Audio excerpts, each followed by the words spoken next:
Jó. 122,6 kilós harcsa visszaengedése. Pófolyó 2016. Az elejtő pedig Dr. Szántó Lajos, legalábbis harcsa doktor. Igen, most már látszanak a méretei.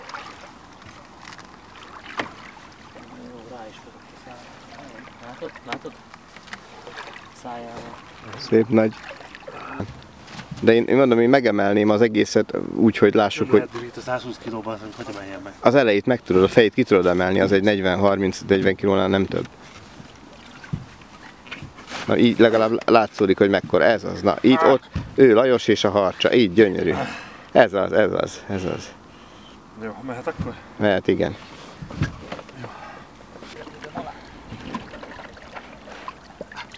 Úgy de gyönyörű, most szépen látszott. Na, még egy ilyet csináltok.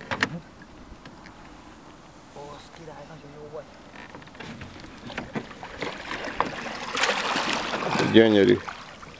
Na, hagyj menjen. Úszik, igen. Gratulálok, uraim. Köszönjük a segítséget. Szép volt. Na Lajoskám, integes már egyet.